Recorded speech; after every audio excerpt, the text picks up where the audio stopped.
السلام علیکم ورحمۃ اللہ وبرکاتہ۔ بسم اللہ والحمد للہ والصلاة والسلام علی رسول اللہ۔ اعوذ باللہ من الشیطان الرجیم، بسم اللہ الرحمن الرحیم۔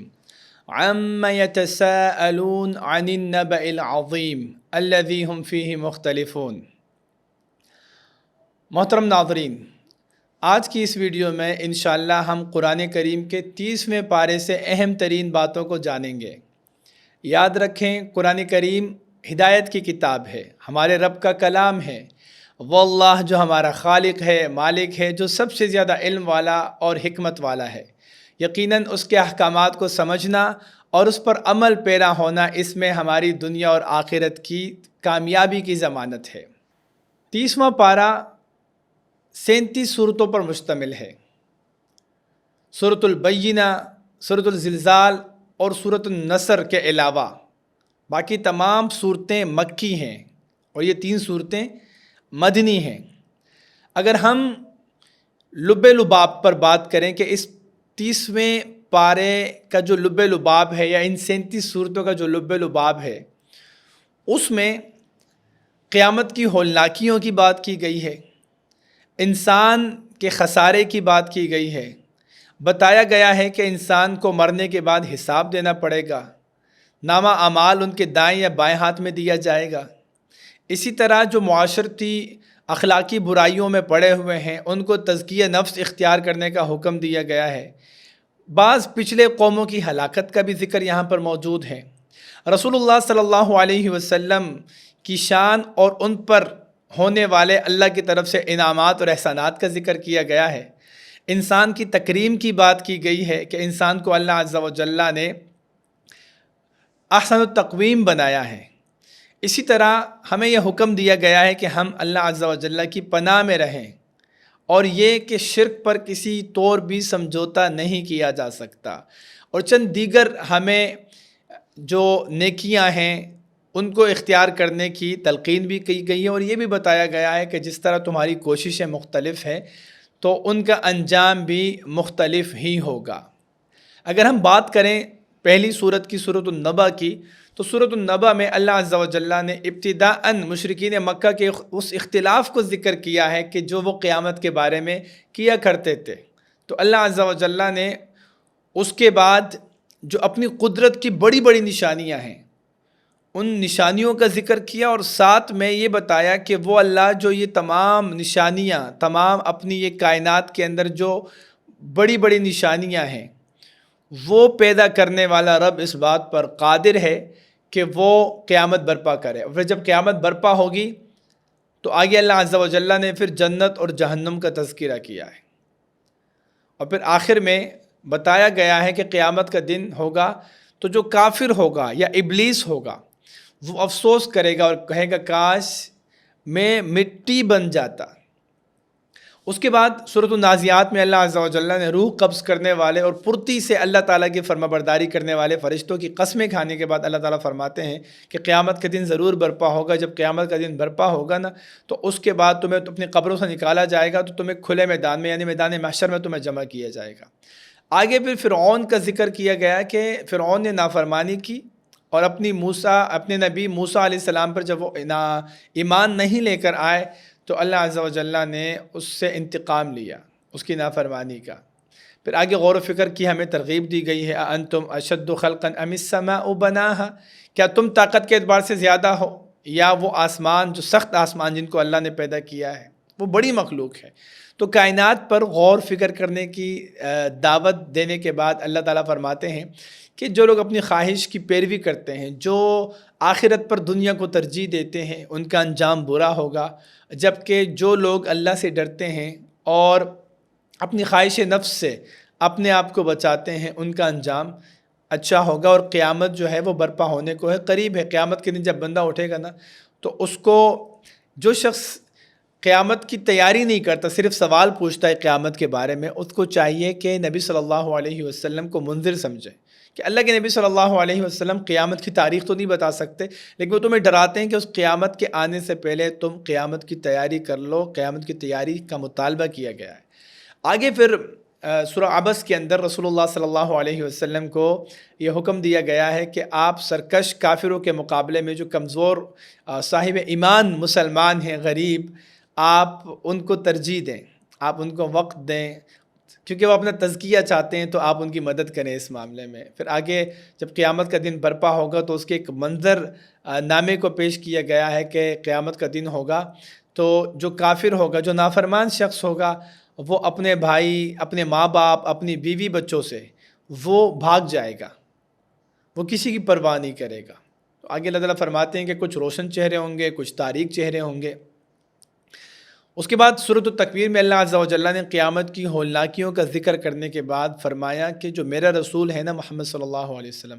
وہ مجنون نہیں ہے، اور یہ قرآن، یہ اللہ کی کتاب ہے، یہ شیطان کا کلام نہیں ہے۔ آگے بھی سورۃ الانفطار میں اللہ عز و جل نے قیامت کی بنیادی ہولناکیوں کا ذکر کرنے کے بعد انسان کو جھنجھوڑا ہے کہ یا ایھا الانسان ما غرک بربک الکریم، اے انسان، تجھے تیرے رب کے معاملے میں کس چیز نے غفلت میں ڈال دیا ہے۔ آگے پھر اللہ عز و جل نے سورۃ المطففین میں ناپ تول میں کمی کرنے والے، جو کہ ایک معاشرتی اخلاقی برائی ہے، بہت گری ہوئی ایک حرکت ہے، اس کا ذکر کیا کہ جہاں پر فکر آخرت نہیں ہوگی، وہاں پر پھر اس طرح کی معاشرتی عام جرائم اور عام قباحتیں وہ جنم لینی شروع کر دیں گی۔ تو اللہ تعالیٰ نے فرمایا کہ ایسے لوگوں کے لیے ہلاکت ہے کہ جو ناپ تول میں کمی کرتے ہیں۔ آگے پھر اللہ تعالیٰ نے علیین اور سجین کا ذکر فرمایا ہے کہ جو سجین ہے وہ گناہ گار لوگوں کے روح یا ان کے نامہ اعمال کی جگہ ہے، اور جو علیین ہے وہ نیک لوگوں کی روحوں کی یا ان کے نامہ اعمال کی جگہ ہے۔ بتایا گیا کہ جو نافرمان ہوں گے قیامت کے دن، کافر ہوں گے، وہ اللہ کو دیکھ نہیں پائیں گے، جہنم میں جائیں گے، لصال الجحیم ہوں گے، اور جو نیک لوگ ہوں گے وہ علی الارائک ینظرون، وہ تختوں پر بیٹھیں گے، اور اللہ عز و جل ان کو قسم قسم کی مشروبات جنت میں پلائیں گے۔ یہ جو نیک لوگ ہیں، دنیا میں جو مجرمین ان کا مذاق اڑاتے تھے اور اشارے کیا کرتے تھے، آپس میں ان کی تحقیر کرتے تھے، لیکن قیامت کے دن اللہ تعالیٰ ان کو پورا اجر دے گا، اور ان کافروں کے بارے میں کہا جائے گا کہ حل ثوب الکفار بما کانوا یفعلون، یہ جو کافر تھے، یہ جو اعمال کرتے تھے برے اعمال، کیا ان کو ان کا بدلہ نہیں دیا گیا؟ تو یقیناً ان کو ان کا بدلہ جہنم کی صورت میں ملے گا۔ آگے پہ سورۃ الانشقاق میں بھی قیامت کی جو برپا ہونے کی جو ہولناکی ہے اس کا ذکر کیا گیا۔ پھر بتایا گیا ہے کہ لوگوں کو نامہ اعمال دیا جائے گا یا ان کے دائیں ہاتھ میں یا ان کے بائیں ہاتھ میں، پھر جن کو جس طرح نامہ اعمال ملے گا اس قسم کے تاثرات، اس قسم کی کیفیت کے بارے میں بتایا گیا ہے کہ جو لوگ نافرمان ہوں گے وہ جہنم میں جائیں گے، جھٹلانے والے، اور جو فرما بردار لوگ ہوں گے ان کو اللہ تعالیٰ نہ ختم ہونے والا اجر، یعنی نہ ختم ہونے والی جنت کی ہمیشہ کی زندگی اللہ تعالیٰ ان کو عطا فرمائیں گے۔ سورۃ البروج کے تحت بتایا گیا ہے کہ اللہ تعالیٰ ان بطش ربک لشدید، اللہ تعالیٰ کا جو عذاب ہے، اللہ کی جو پکڑ ہے وہ بہت سخت ہے۔ اور ساتھ میں پھر مثال دی ہے اصحاب اخدود کی، فرعون کی، قوم سمود کی، کہ جو شخص ظلم کرتا ہے یا جھٹلاتا ہے تو ان کا انجام بہت برا ہوگا۔ ان کے مقابلے میں ان الذین آمنوا وعملوا الصالحات لهم جنات تجری من تحتها الانہار ذلک فوز الکبیر، یہ بہت بڑا اجر ہے ان لوگوں کے لیے کہ جو ایمان لاتے ہیں اور نیک اعمال کرتے ہیں، ان کے لیے جنت ہے اور بہت بڑی کامیابی ہے۔ باقی سورۃ الطارق کا آغاز ہوتا ہے تو سورۃ الطارق میں اللہ عز و جل نے کائنات کی نشانیوں پر، خود انسان اپنی تخلیق کے اوپر غور و فکر کرے، اس کی ترغیب اور دعوت دی ہے، اور پھر بتایا گیا ہے کہ قیامت جس طرح تمہارا ہونا، تمہارا وجود اور کائنات کی نشانیاں حق ہے، اس طرح قیامت برپا ہونا بھی حق ہے۔ آگے اللہ عز و جل نے سورۃ الاعلیٰ میں اپنی تسبیح کا حکم دینے کے بعد کائنات کی کچھ نشانیوں کا ذکر کیا، اس کے بعد تذکیر کا، ریمائنڈرز دینے کا، یاد دہانی کروانے کا حکم دیا کہ فذکر ان نفعت الذکریٰ، نصیحت کیا کریں۔ نبی صلی اللہ علیہ وسلم کو باقاعدہ یہ حکم دیا گیا، اور عموماً ہمارے لیے بھی یہ حکم ہے کہ نصیحت کرنا، تذکیر کرنا، یاد دہانی کروانا، اس سے فائدہ ہوتا ہے، اور جو اللہ سے ڈرنے والے لوگ ہیں وہ اس سے فائدہ اٹھاتے ہیں۔ پھر آگے اللہ عز و جل نے تزکیہ کے اوپر بات کی ہے کہ تزکیہ کتنا ضروری ہے، اور پھر بتایا گیا ہے کہ جو باتیں یہاں قرآن میں بتائی گئی ہیں وہ ابراہیم اور موسیٰ علیہ السلام کے صحیفوں میں بھی یہی باتیں بتائی گئی تھیں۔ آگے سورۃ الغاشیہ کا آغاز ہوتا ہے، تو سورۃ الغاشیہ میں اللہ عز و جل نے سب سے پہلے تو قیامت کے دن کی بات کی، اور پھر بتایا گیا کہ جب قیامت برپا ہوگی تو دو قسم کے لوگوں کے چہرے ہوں گے۔ کچھ چہرے ہوں گے جھکے ہوئے، یہ وہ لوگ ہوں گے کہ جو دنیا میں بہت سارے اعمال کر کے آئیں گے، لیکن وہ پھر اس کے باوجود جہنم میں داخل ہوں گے۔ عاملۃ ناصبہ، تھکے ہوئے چہرے ہوں گے، تصلیٰ نارا حامیہ، کھولتے ہوئے پانی والے جہنم میں وہ داخل ہوں گے، گرم آگ والے جہنم میں ان کو داخل کر دیا جائے گا۔ اور کچھ چہرے ہوں گے نرم ملائم چہرے، نعمتوں سے بھرپور چہرے، حشاش بشاش چہرے، یہ بلند جنتوں میں ہوں گے، اور ان کے لیے اللہ عز و جل نے بہت زیادہ اہتمام کیا ہوگا۔ یہ اونچے تختوں پر ہوں گے، ان کے لیے مسندیں لگی ہوں گی، دسترخوان بچھے ہوئے ہوں گے ان لوگوں کے لیے، اور یہ اللہ تعالیٰ کی نعمتوں سے لطف اندوز ہو رہے ہوں گے۔ یہ وہ لوگ ہوں گے کہ جو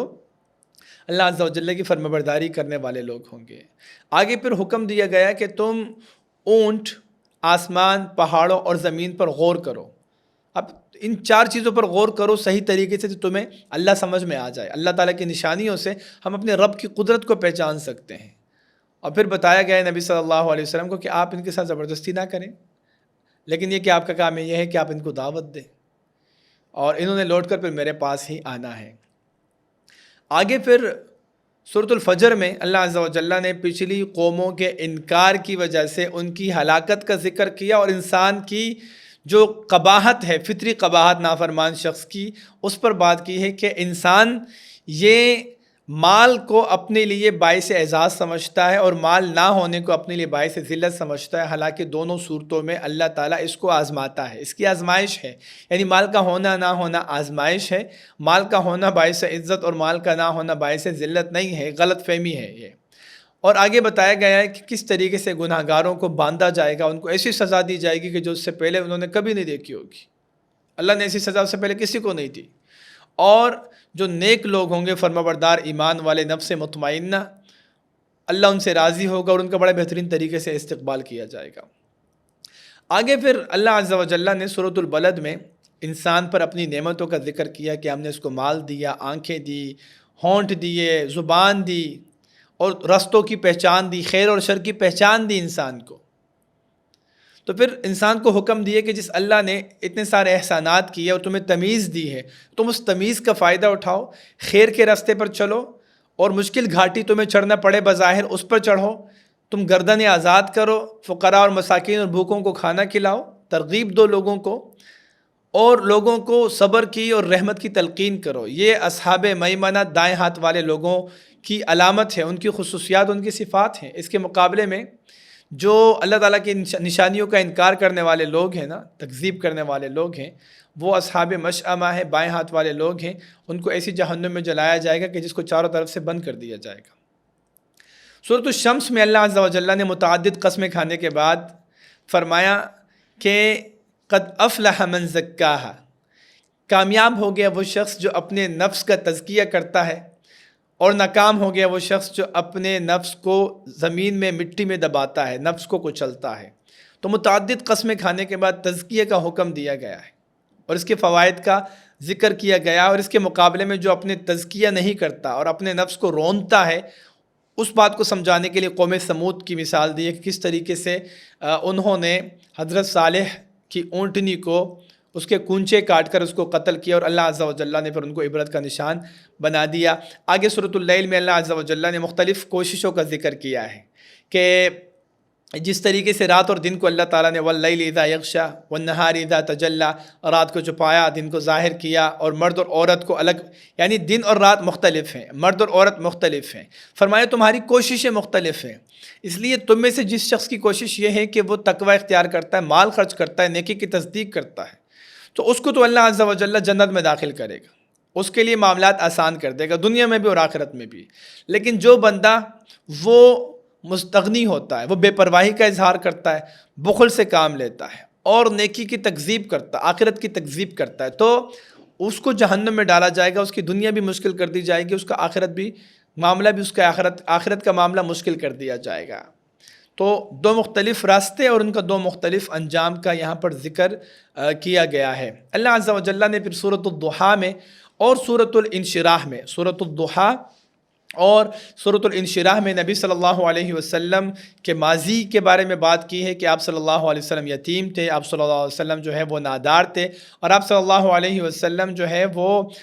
نبی نہیں تھے، یعنی آپ صلی اللہ علیہ وسلم جو ہے وہ حق سے ناواقف تھے، جو حق رستہ تراہ حق سے ناواقف تھے۔ تو اللہ عز و جل نے نبی صلی اللہ علیہ وسلم پر احسان کیا،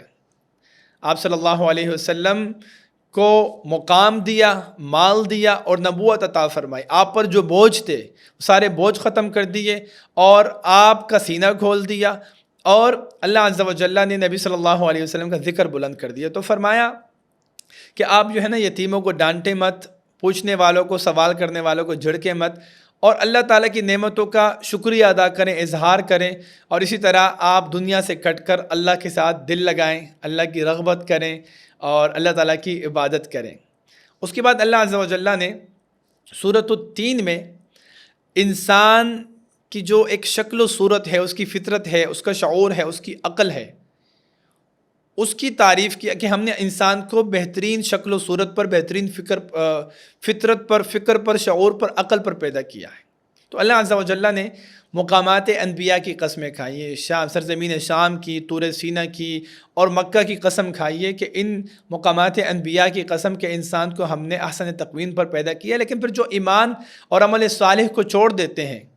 تو ان لوگوں کو اللہ تعالیٰ نے پھر پستی میں ڈال دیا، کیونکہ اللہ تعالیٰ کی حکمت کا تقاضا ہے اور انصاف کا تقاضا ہے کہ وہ نیک لوگ اور گناہ گار لوگوں کا انجام مختلف کر دے۔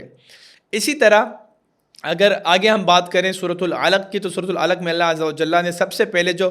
5 آیتیں، سب سے پہلی وحی جو نازل ہوئی نبی صلی اللہ علیہ وسلم پر، وحی کا جو آغاز ہوا وہ سورۃ العلق کی ابتدائی 5 آیتوں سے کیا گیا، اقرأ بسم ربک الذی خلق۔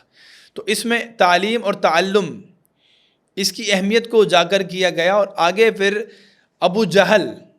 جو کہ فرعون هذه الامہ، اس امت کا فرعون تھا، نبی صلی اللہ علیہ وسلم کا سب سے بڑا مخالف، اس کو وارن کیا گیا کہ اگر تم میرے رسول محمد صلی اللہ علیہ وسلم کو ستانا نہیں چھوڑتے تو ہم تم پر پھر عذاب والے، جہنم والے فرشتے مسلط کر دیں گے، تم اپنی پوری قوم کو بلاؤ اور ہم ان فرشتوں کو بھیج دیں گے تمہیں ہلاک کرنے کے لیے۔ اور اللہ کے نبی صلی اللہ علیہ وسلم کو تسلی دی کہ ان سے ڈرنے کی ضرورت نہیں ہے، آپ سجدے کرتے چلے جائیں اور اللہ کے قریب آتے چلے جائیں۔ اور پھر سورۃ القدر کی اگر ہم بات کریں، سورۃ القدر میں اللہ عز و جل نے لیلۃ القدر کی یعنی شب قدر کی اہمیت پر بات کی ہے کہ اس لیلۃ القدر میں اللہ عز و جل نے قرآن نازل فرمایا، اور اس رات کی اہمیت یہ ہے کہ یہ 1000 مہینوں سے بہتر ہے لیلۃ القدر کی رات۔ آگے پھر اللہ عز و جل نے سورۃ البینہ کا ذکر کیا۔ سورۃ البینہ میں اللہ عز و جل نے واضح طور پر فرما دیا کہ جو مشرکین ہیں یا اہل کتاب ہیں، کافر ہیں، اہل کتاب میں سے کفار،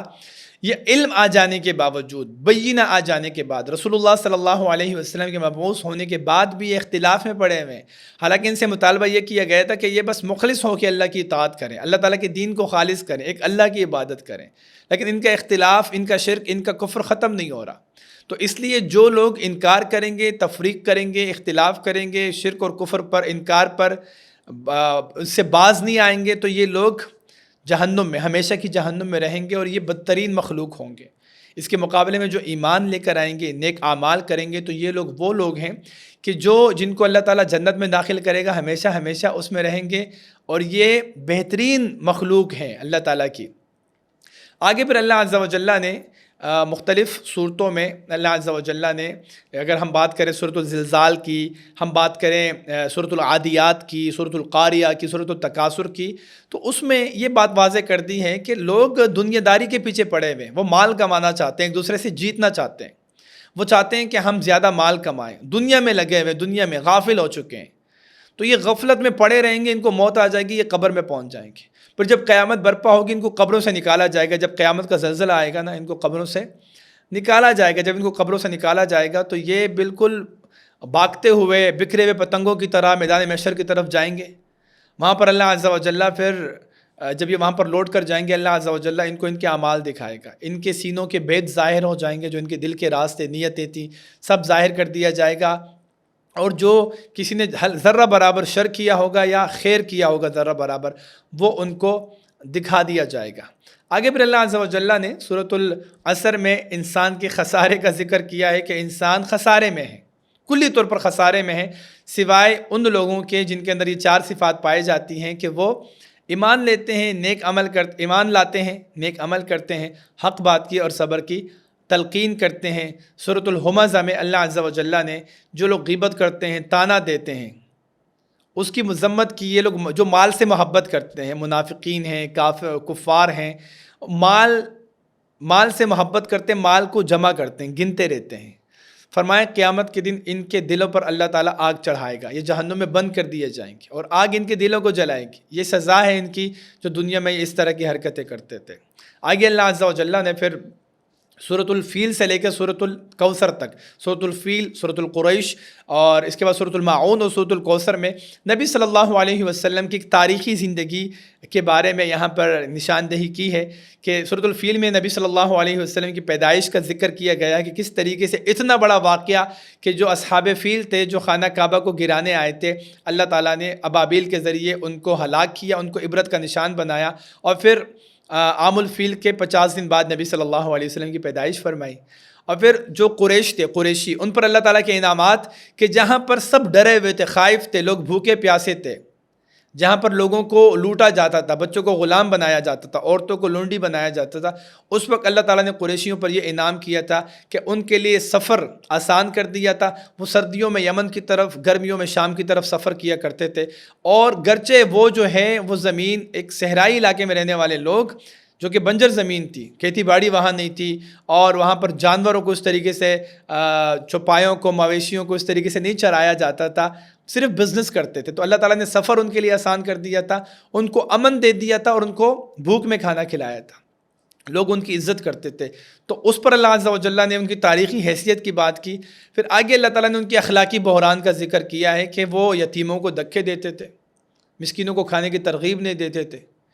تو ان کی بات اللہ عز و جل نے یہاں پر کی کہ ان کی اللہ تعالیٰ کے انعامات اور احسانات کے باوجود اخلاقی طور پر بہت ڈکلائن کا شکار تھے۔ اور آگے نبی صلی اللہ علیہ وسلم کا بیٹا عبداللہ کا جب انتقال ہوا تو وہ اتنے اخلاقی بحران کے شکار تھے کہ وہ اس پر، کسی کے بیٹے کے انتقال پر کوئی خوش کیسے ہو سکتا ہے۔ انہوں نے خوشی کے شادیانے بجائے اور کہنے لگے کہ اچھا ہوا کہ رسول جو نبی ہے محمد یہ ابتر ہو گئے، یعنی بے نام و نشان رہ جائیں گے، یہ بے وارث لوارث ہیں۔ تو اللہ عز و جل نے نبی صلی اللہ علیہ وسلم کو تسلی دی کہ ٹھیک ہے، عبداللہ چلا گیا، اللہ تعالیٰ کی مرضی تھی، اس میں مشیت تھی، لیکن آپ کو تو اللہ تعالیٰ نے خیر کثیر عطا کیا ہے، آپ کو تو دنیا اور آخرت میں خیر کثیر عطا کیا ہے، آپ کو تو حوض کوثر عطا کیا ہے، تو آپ پریشان نہ ہوں، بلکہ آپ کیا کریں، فصلی لربک وانحر، آپ اللہ کی عبادت کریں، قربانی دیں۔ آپ کا جو یہ دشمن ہے ابو جہل، ابو لہب اور اس کے جتنے بھی پیروکار ہیں، وہ سب بے نام و نشان ہوں گے، آپ کا تو اللہ تعالیٰ نے ذکر ہی اتنا بلند کر دیا ہے۔ آگے پھر ایک بات یہ بھی سمجھائی گئی سورۃ الکافرون میں کہ کچھ بھی ہو جائے آپ توحید پر کمپرومائز نہیں کریں گے، یعنی مشرکین اگر آپ سے مداہنت اختیار کرنے کی پیشکش کریں گے کہ آپ کچھ سال ہمارے بتوں کی عبادت کریں، کچھ سال ہم، آپ ایک سال آپ کی بت کی عبادت کریں گے، ایک سال آپ ہمارے بتوں کی عبادت کریں، تو آپ نہ مانیں۔ ہر چیز پہ کمپرومائز مختلف چیزوں پہ کیا جا سکتا ہے، توحید پر، اللہ پر، اللہ تعالیٰ کی صفات پہ کمپرومائز نہیں ہو سکتا۔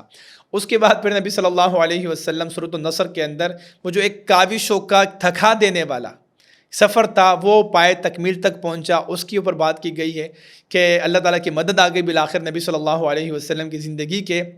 نبوت کے تقریباً جو 20-21 سال مشقتوں سے عبارت وہ گزرے، تو اللہ عز و جل نے نصرت کی، مکہ کو فتح کیا، اور اس میں نبی صلی اللہ علیہ وسلم کے انتقال کی اللہ عز و جل نے خبر دی ہے کہ آپ اللہ عز و جل کی تسبیح بیان کریں اور استغفار کریں۔ اس میں نبی صلی اللہ علیہ وسلم کے انتقال کی طرف بھی اشارہ تھا۔ اور اس صورت کے بارے میں اگر ہم دیکھیں تو یہ صورت بالکل حجۃ الوداع کے موقع پر نازل ہوئی ہے، تو اسی طرح اس طریقے سے تقریباً 22-23 سالہ جو نبوت کی ایک تھکا دینے والی مشقتوں سے عبارت، تکالیف سے عبارت، جو ایک نبی صلی اللہ علیہ وسلم برسر پیکار رہے، چیلنجز کا سامنا کیا، وہ زندگی گزاری، اور اللہ عز و جل نے نبی صلی اللہ علیہ وسلم کو تسبیح اور استغفار کرنے کا حکم دیا، اور آپ صلی اللہ علیہ وسلم کے فتوحات اور جوک در جوک وفود کا، لوگوں کا اسلام قبول کرنے کی اس میں خوشخبری بھی سنائی ہے۔ آگے پھر ابو لہب